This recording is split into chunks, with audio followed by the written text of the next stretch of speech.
Today we're going to represent three-dimensional figures using nets.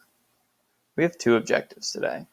They are that we can construct three-dimensional figures through the use of nets, and that we can determine which nets make specific solid figures and determine if nets can or cannot make a solid figure.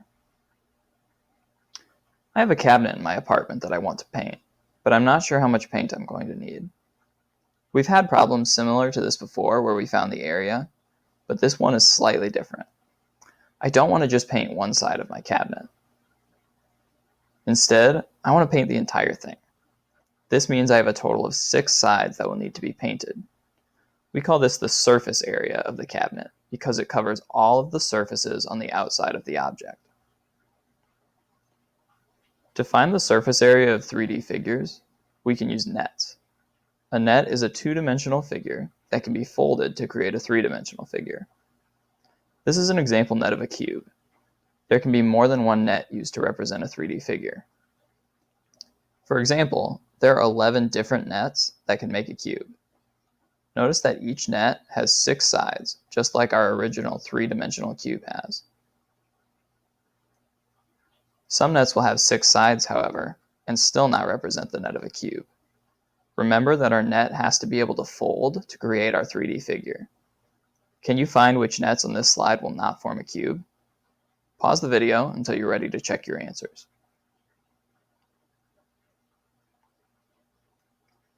Only the last net will actually fold up to a cube. The others will have sides that overlap or that cannot cover all 6 sides of a cube. When working with three-dimensional figures, there are 2 types we're going to be focusing on: prisms and pyramids. A prism is a solid object with 2 identical ends and flat sides. A pyramid is another solid object where the sides are triangles and meet at the top. The base of a pyramid will be some form of polygon. Go ahead and open your geometry kit. You should have 11 different 3D figures inside. Take a moment and sort the figures into 2 categories: prisms or pyramids. Pause the video here until you finish sorting your figures. We have 6 figures that are classified as prisms and 5 that are classified as pyramids. Let's specifically focus on the prisms right now. Unfold each of your prisms so that you can view their nets.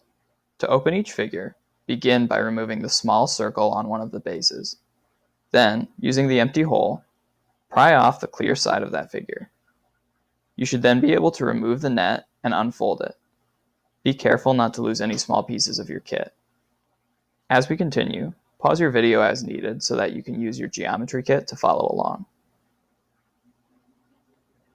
What do you observe about the nets of the different prisms we've unfolded? One thing you should notice is that the net of each prism is made of using only 2 shapes. Each prism's net uses rectangles to form the sides, as well as another shape to form the base. This other shape is what we use to classify prisms. Let's look at this prism. We can see that it is made up of 6 rectangles with 2 hexagons or 6-sided figures as either base.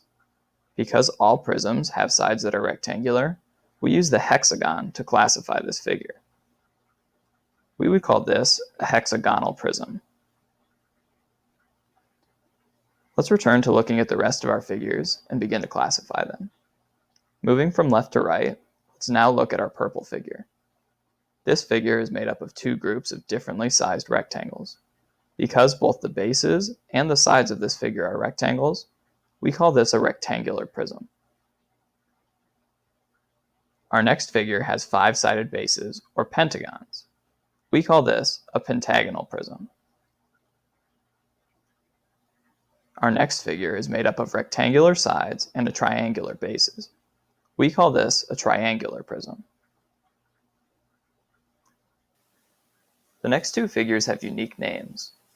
The orange figure has circles as the bases and has many small rectangular sides. We call a prism with circular bases a cylinder. The final prism is made up of only squares. This is technically also a rectangular prism, but because all 6 sides are perfect squares, we call this one a cube.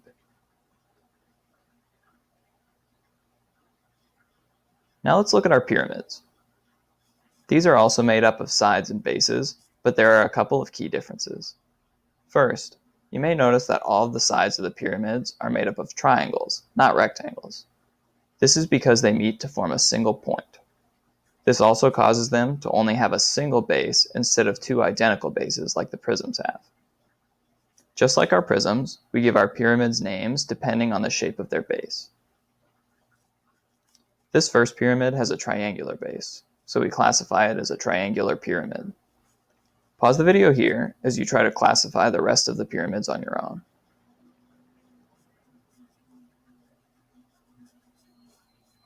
Again, our pyramid with a circular base has an unusual name. We call these kinds of pyramids cones. Use your geometry kit and notes from today's lesson when you work on your independent practice worksheet. In conclusion, prisms have rectangular sides. They also have two opposite bases. The name of a prism depends on the shape of its base. Pyramids have triangular sides. They only have one base. The name of a pyramid depends on the shape of its base.